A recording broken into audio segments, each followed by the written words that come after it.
Equal amount में sharing करके stable हो गया तो बोलेगा भाई टेंशन मत ले, अपने इलेक्ट्रॉन को शेयर कर रहा है और दूसरा वाला वो शेयर नहीं कर रहा, बस उसको एक्सेप्ट कर रहा है। दिखाई देता है कौन सा bond, coordinate and dative bond. अब चलो हेलो दोस्तों, कैसे आप सभी। मैं हूं आपका दोस्त प्रदीप एंड स्वागत करता हूं प्रदीप गिरी एकेडमी इस यूट्यूब चैनल पे। गाइस, आज जो टॉपिक देखने वाले हैं उसमें बहुत सारे बच्चों को बहुत ज्यादा कंफ्यूजन है, बट बिल्कुल टेंशन मतलब आज प्रदीप सर बिल्कुल कंफ्यूजन को दूर कर देंगे। देखो, इस कॉन्सेप्ट रट्टा मारने से अच्छा है कॉन्सेप्ट को समझो, जिससे क्या होगा कि वो टॉपिक आपको क्लियर हो जाएगा और कैसे भी क्वेश्चंस आएंगे आप बहुत आराम से सॉल्व कर लोगे। और गाइस, इसी वीडियो के अंदर मैं आपको एमसीक्यू भी दूंगा।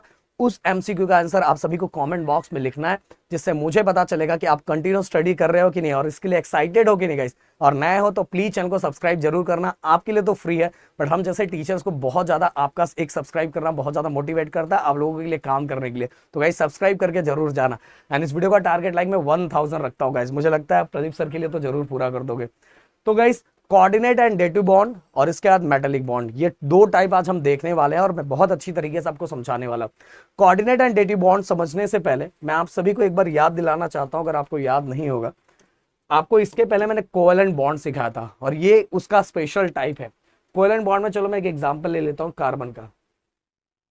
कार्बन के लास्ट ऑर्बिट के अंदर, चलो मैं लास्ट ऑर्बिट उसका चलो बना ही देता हूं पूरा। पहले मैं 2 और इसके बाद 4, 1 2 3 4। अब इसके लास्ट ऑर्बिट में कितने इलेक्ट्रॉन चाहिए रहते थे? 8 इलेक्ट्रॉन चाहिए रहता था। 8 इलेक्ट्रॉन मिलेगा तो ही ये स्टेबल होगा, तो अभी तक ये अनस्टेबल है। अब ये क्या करेगा? शेयरिंग करेगा। कैसे शेयरिंग करेगा? देखो, एक हाइड्रोजन इसके पास आएगा। हाइड्रोजन के लास्ट ऑर्बिट के अंदर भी ओनली 1 इलेक्ट्रॉन होते हैं। कितने इलेक्ट्रॉन? Only 1 electron. तो उसको भी स्टेबल होने के लिए 2 इलेक्ट्रॉन, क्योंकि उसके पास एक ही ऑर्बिट है, तो पहले ऑर्बिट के अंदर स्टेबल होने के लिए उसको 2 इलेक्ट्रॉन चाहिए रहता है। तो ये दोनों पास में है, दोनों ने एक दूसरे से एक एक इलेक्ट्रॉन शेयर किया। कार्बन ने भी एक इलेक्ट्रॉन शेयर किया, हाइड्रोजन ने भी एक इलेक्ट्रॉन शेयर किया, तो ये हाइड्रोजन क्या हो गया? स्टेबल हो गया। उसी तरह से एक और हाइड्रोजन आ गया, दोनों ने अपने एक एक इलेक्ट्रॉन शेयर किए। यहां ध्यान देना, दोनों शेयर कर रहे, ये भी शेयर कर रहा है और ये भी शेयर कर रहा है। इसके बाद एक और आया, एक और हाइड्रोजन, इसने भी शेयर किया, इसने भी शेयर किया और इसने भी शेयर किया। और एक और हाइड्रोजन आ गया, इसने भी शेयर किया और इसने भी शेयर किया। अब देखो, ये मतलब ये हाइड्रोजन का एक ही ऑर्बिट है, तो पहले ऑर्बिट को स्टेबल होने के लिए 2 इलेक्ट्रॉन चाहिए रहता है। तो देखो, ये भी स्टेबल हो गया, ये भी स्टेबल हो गया, ये भी स्टेबल हो गया और ये भी स्टेबल हो गया। और साथ में कार्बन का काउंट करते हैं 1 2 3 4 5 6 7 8। देखो इन्होंने, पर यहां एक चीज मुझे क्या बताना है कि यहां देखोगे कि अगर ये एक इलेक्ट्रॉन शेयर कर रहा है तो ये भी एक इलेक्ट्रॉन शेयर कर रहा है, ये इलेक्ट्रॉन एक शेयर कर रहा है तो ये भी एक इलेक्ट्रॉन ही शेयर कर रहा है। मतलब इक्वल अमाउंट में इलेक्ट्रॉन की शेयरिंग हो रही है, इक्वल अमाउंट में इलेक्ट्रॉन की शेयरिंग हो रही है। तो भाई तू एक शेयर करेगा ना, मैं भी तेरे साथ एक ही करूंगा, तो ऐसा चल रहा है। और ऐसा कहीं शेयरिंग हो तो उसको हम कोवेलेंट बॉन्ड कहते हैं। कौन सा बॉन्ड कहते हैं? Covalent bond. But guys, sir आप तो कोऑर्डिनेट बॉन्ड सिखा रहे थे भाई, इसलिए वो बताना बहुत जरूरी है, क्योंकि वो समझेगा ना तो ये फिर से समझेगा। अब कोऑर्डिनेट बॉन्ड के अंदर लोन पेयर, डोनर और एक्सेप्टर, मतलब एक्सेप्ट जो करता है वो एक्सेप्टर होता है। फिर जो मतलब कि अपने अपने इलेक्ट्रॉन को देता है वो हमारा क्या होता है? डोनर होता है। और जो उसको एक्सेप्ट करता है वो एक्सेप्टर होता है। और लोन पेयर क्या होता है वो तो मैं इधर बताऊंगा। तो सबसे पहले मैं चाहूंगा कि आपको एग्जाम्पल से समझा दूं, फिर यहां क्या लिखा है वो मैं बताता हूं। देखो ध्यान से, कार्बन मोनोऑक्साइड का एग्जाम्पल हम ले लेते हैं।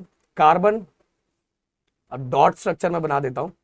कार्बन के लास्ट ऑर्बिट के अंदर टोटल कितने इलेक्ट्रॉन होते हैं? 4 इलेक्ट्रॉन होते हैं। चलो मैं ड्रॉ कर देता हूं, 1 2 3 4 कर दिया। अब ऑक्सीजन के लास्ट ऑर्बिट के अंदर टोटल कितने? 6 इलेक्ट्रॉन होते हैं। तो 1 2 3 4 5 6। ओके, अब इसके अंदर गाइस मैं आपको कोवेलेंट बॉन्ड भी दिखाऊंगा और कोऑर्डिनेट डेटिव बॉन्ड भी दिखाऊंगा, इसीलिए मैंने एग्जांपल लिया। इसके अंदर दोनों तरह का बॉन्ड यूज होता है। कोवेलेंट बॉन्ड भी मतलब इक्वल अमाउंट में शेयरिंग, और साथ में कोऑर्डिनेट बॉन्ड मतलब कोई एक ही एटम क्या करेगा? अपने इलेक्ट्रॉन को डोनेट करेगा, दूसरा बस एक्सेप्ट करेगा। भाई मेरे पास नहीं है, मैं नहीं दे सकता हूं, तो बस अगर एक ही एटम अपने इलेक्ट्रॉन को शेयर कर रहा है और दूसरा वाला वो शेयर नहीं कर रहा, बस उसको एक्सेप्ट कर रहा है, तो वहां जो बॉन्ड होगा वो कौन सा बॉन्ड होगा? कोऑर्डिनेट और डेटिव बॉन्ड भी इसको कहते हैं, ये बॉन्ड होगा। तो देखो मैं दोनों चीजें बता रहा हूं। सबसे पहली बात तो क्या होने वाला? पहला केस, ये ऑक्सीजन बोलेगा यार मेरे पास मेरे ऑर्बिट के अंदर 2 इलेक्ट्रॉन की कमी है, भाई तू मेरे साथ शेयर कर लेना, काम हो जाएगा। तो देखो गाइस, ये दोनों, ये वाला और ये वाला, ये कार्बन का है और ये वाला ऑक्सीजन का है। अब ऑक्सीजन इसके साथ कोवेलेंट बॉन्ड क्रिएट करेगा, मैं कलर ऐसा, पहले कोवेलेंट बॉन्ड क्रिएट करेगा, ये देखो ऐसा करके, अब काउंट करो 1 2 3 4 5 6 7 8, 8 हो गया। मतलब इसके साथ दोनों ने मिल बांट के एक दूसरे से शेयरिंग किया और शेयरिंग करने के कारण ऑक्सीजन स्टेबल हो गया। ये देखो फिर से मैं काउंट करके दिखाना चाहता हूं 1 2 3 4 5 6 7 8। बट यहां जो बॉन्ड क्रिएट हुआ है कोवेलेंट बॉन्ड है। क्यों कोवेलेंट बॉन्ड है? क्योंकि 2 इलेक्ट्रॉन ऑक्सीजन ने भी शेयर किया और 2 इलेक्ट्रॉन कार्बन ने भी शेयर किया। अरे सर बट आपको कोऑर्डिनेट और डेटिव बॉन्ड बताना था ना यार, रुके रहो यार बताता हूं। अब गाइस कार्बन देखो, कार्बन इस केस के अंदर जो ये हुआ इस केस के अंदर स्टेबल हुआ है क्या? 1 2 3 4 5 6 कार्बन स्टेबल नहीं हुआ है। ये देखो काउंट करके अच्छे से दिखाता हूं 1 2 3 4 5 6, तो कार्बन स्टेबल नहीं हुआ है। अब कार्बन बोलेगा भाई तू मेरे साथ चीटिंग करता है, मैं स्टेबल नहीं हुआ, तू तो मेरे साथ शेयरिंग इक्वल अमाउंट में शेयरिंग करके स्टेबल हो गया। तो बोलेगा भाई टेंशन मत ले, टेंशन बिल्कुल मत ले, मैं हूं तो टेंशन मत ले, मैं तेरे को भी स्टेबल करूंगा। अब गाइस यहां देखो ये दो जो इलेक्ट्रॉन बचे हैं ये किसी के साथ कनेक्ट नहीं हो रहे, तो ये किसी के साथ कनेक्ट नहीं हो रहे मतलब इसको लोन पेयर कहते हैं। क्या कहते हैं? लोन पेयर कहते हैं। अब क्या होगा ध्यान देना अच्छे से, अब ये कार्बन ये ऑक्सीजन पहले से ये इन्होंने दो दो करके सबसे पहले क्या कर लिया है, कोवेलेंट बॉन्ड बना लिया, मतलब दोनों में दो दो करके शेयरिंग कर लिया है। और कार्बन के पास पहले से 2 इलेक्ट्रॉन था, तो अभी कितना हो गया 1 2 3 4 5 6 हो गया, और यहाँ ऑक्सीजन का 2। अब ये क्या करेगा, यहां का 2 इलेक्ट्रॉन है वो इधर आ जाएगा, और देखो 2 इलेक्ट्रॉन इधर आया, 2 इलेक्ट्रॉन इधर, पर ये 2 इलेक्ट्रॉन, बस ये 2 इलेक्ट्रॉन किसका था? ऑक्सीजन का था। इसने इलेक्ट्रॉन को डोनेट किया है, जबकि कार्बन ने डोनेट नहीं किया, कार्बन ने उसको एक्सेप्ट किया है। अभी तक क्या था कि 2 इलेक्ट्रॉन कार्बन भी दे रहा था, ये भी दे रहा था। तो अगर यहां ऐसे इस तरह से एरो बनाते हैं इसने, तो गाइस इस केस के अंदर क्या है कि ऑक्सीजन ने अपने दोनों इलेक्ट्रॉन यहां क्या किए, डोनेट कर दिए। अब डोनेट करने की वजह से क्या हुआ, अब कार्बन को काउंट करो, देखो 1 2 3 4 5 6 7 8, तो कार्बन भी स्टेबल हो गया है, कार्बन भी स्टेबल हो गया। अब ऑक्सीजन देखो 1 2 3 4 5 6 7 8, तो ये तो ऑक्सीजन का ही था, तो 2 ये और साथ में ये नीचे का जो कोवेलेंट बॉन्ड बनाया था, तो ये करके ऑक्सीजन भी स्टेबल हो गया और ये कार्बन भी स्टेबल हो गया। बट गाइस इसके अंदर कोऑर्डिनेट बॉन्ड कौन सा है? कोऑर्डिनेट बॉन्ड वो है, डेटिव बॉन्ड ये है कि जो बस ऑक्सीजन ने डोनेट किया है, ऑक्सीजन ने भाई भेजा है कि भाई तू यूज कर ले, मैं भी यूज करता हूं और तू भी इसको यूज कर ले, दोनों मिल बांट के यूज करेंगे। बट कार्बन ने अपनी तरफ से 2 इलेक्ट्रॉन दिया नहीं है, ये बस क्या दिया, ऑक्सीजन ने दिया है, ऑक्सीजन ने कार्बन को दिया है। तो ये दोनों जो बॉन्ड है ये हमारा क्या है, कोऑर्डिनेट एंड डेटिव बॉन्ड है।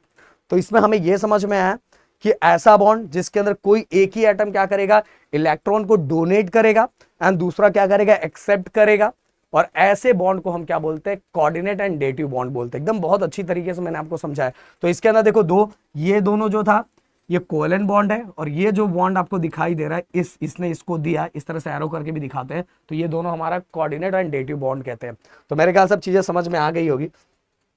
तो देखो guys, it is a bond where one atom gives and the other atom without any contribution of electron, कोई कंट्रीब्यूशन नहीं है, बस वो क्या करता है, लेने का काम करता है, मतलब एक्सेप्ट करने का काम करता है, और पहला वाला डोनेट करने का काम करता है। और जो इलेक्ट्रॉन आ रहा है वो हमारा क्या, लोन पेयर। ओके, जो इन्वॉल्व हो रहा है, जो बॉन्डिंग में इन्वॉल्व हो रहा है वो हमारा क्या हो जाएगा, वो जो हमने उसको लाके ऐड किया वो हमारा क्या हो जाएगा, लोन पेयर हो जाएगा।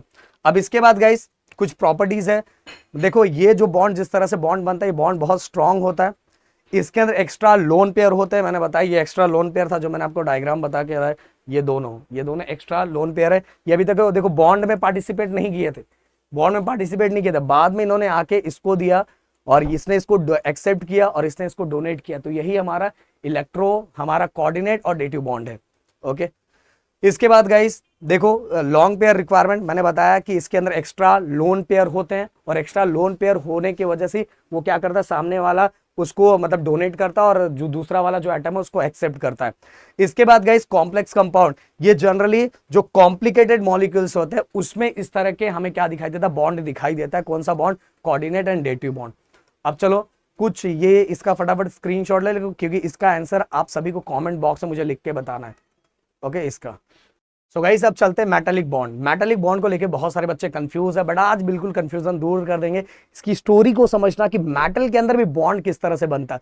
मेटल के अंदर बॉन्ड बनता है इसीलिए गाइस मेटल बहुत ज्यादा हार्ड होता है और बहुत ज्यादा स्ट्रांग होता है, और साथ में उसके अंदर आराम से इलेक्ट्रिक करंट फ्लो हो पाता है। ये सभी रीजन क्या, मैलेबिलिटी, डक्टिलिटी, इसके अंदर इसी रीजन के कारण होता है क्योंकि उसके अंदर मेटालिक बॉन्ड होता है। ये मेटालिक बॉन्ड कैसे बनता है, सबसे पहले मैं ये बता देना चाहता हूं गाइस। देखो ये 10th स्टैंडर्ड में भी हमने पढ़ा था कि मेटल का साइज बहुत बड़ा होता है। मेटल का साइज बड़ा क्यों होता है, क्योंकि उसके अंदर नंबर ऑफ ऑर्बिट्स होते हैं, नंबर ऑफ ऑर्बिट बहुत ज्यादा होते हैं, और नंबर ऑफ ऑर्बिट बहुत ज्यादा होने की वजह से ही ये बॉन्ड क्रिएट होता है। कैसे, देखो मैं बताना चाहूंगा कि ये हमारा न्यूक्लियस है, न्यूक्लियस के अंदर प्रोटॉन होता है और न्यूट्रॉन होता है, सिंपल सी बात है।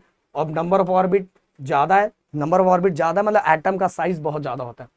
अब गाइस एटम का साइज बहुत ज्यादा होने की वजह से नंबर ऑफ ऑर्बिट बहुत ज्यादा होते हैं, और नंबर ऑफ ऑर्बिट बहुत ज्यादा होने की वजह से जो ये न्यूक्लियस है इसका होल्ड वैलेंस इलेक्ट्रॉन पे कम हो जाता है। जो इसकी पकड़ है, जो उसको पकड़ के रखने का जो इसके अंदर कैपेबिलिटी थी वो कम हो जाती है, क्योंकि गाइस ये बहुत दूर होता है। और इस रीजन के कारण जो वैलेंस इलेक्ट्रॉन लास्ट ऑर्बिट के अंदर जो इलेक्ट्रॉन होते हैं वो लूज हो जाते हैं, और लूज होने के कारण वो फ्रीली उस मेटल के अंदर मूव होना स्टार्ट होते हैं। और एक चीज हमने और पढ़ा था कि जब कभी भी मेटल के अंदर से इलेक्ट्रॉन लूज होते हैं तो मेटल के ऊपर क्या आ जाता है, पॉजिटिव चार्ज। तो उसी तरह से जब इसका होल्ड वैलेंस इलेक्ट्रॉन पे कम हो जाता है, तो जब इलेक्ट्रॉन लूज होना स्टार्ट होता है तो मेटल के ऊपर कौन सा चार्ज आना स्टार्ट होता है, पॉजिटिव चार्ज आना स्टार्ट होता है। तो गाइस जो इलेक्ट्रॉन हमारे जिनके ऊपर नेगेटिव चार्ज होता है, तो जो इलेक्ट्रॉन फ्रीली इस मेटल के अंदर मूव होते हैं, उन इलेक्ट्रॉन और न्यूक्लियस, पॉजिटिव न्यूक्लियस के बीच में जो फोर्स ऑफ अट्रैक्शन होता है, इन्हीं फोर्स ऑफ अट्रैक्शन के कारण जो बॉन्ड क्रिएट होता है वो बॉन्ड होता है हमारा मेटालिक बॉन्ड। आप देखोगे गाइस मेटल के अंदर ही ये सब चीजें हो रही है, इसीलिए इसको क्या बोला जाता है, मेटालिक बॉन्ड बोला जाता है। और ये बॉन्ड क्रिएट होने की वजह से, ये फोर्स ऑफ अट्रैक्शन क्रिएट होने की वजह से जो मेटल होता है बहुत ज्यादा स्ट्रांग हो जाता है, और उसके अंदर गाइस मैलेबिलिटी हो गई, डक्टिलिटी हो गई। और देखो गाइस आप सभी को पता है कि इलेक्ट्रिक करंट को फ्लो होने के लिए फ्री इलेक्ट्रॉन चाहिए रहते हैं, और फ्री इलेक्ट्रॉन होंगे तो ही क्या होता है, हमारा इलेक्ट्रिक करंट फ्लो होता है। इसीलिए अब देखो इसके अंदर फ्री इलेक्ट्रॉन हो गया तो इसके अंदर इजीली क्या होता है, इलेक्ट्रिक करंट फ्लो हो पाता है। तो मेटालिक बॉन्ड इस तरह से बनता है। मैंने आपको एक एक चीजें बता दी, अब कुछ चीजें और मैं बताना चाहूंगा, वैसे तो मैंने सब चीजें क्लियर कर दी। Metallic bond is special kind of bond that hold metal atom.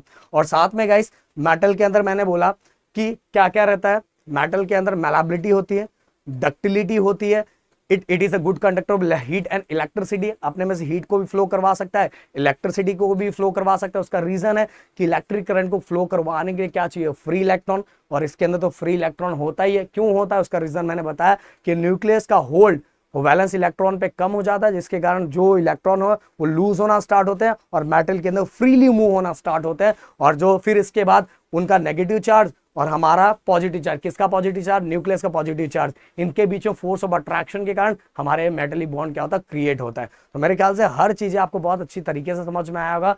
और गाइस डक्टिलिटी, मैलेबिलिटी मैं बोल रहा हूँ इसी रीजन के कारण बनता है। ये जो बॉन्ड क्रिएट होता है ना, इसी बॉन्ड के कारण ये बहुत ज्यादा स्ट्रांग हो जाता है और ये सब प्रॉपर्टी मेटल के अंदर आ जाती है।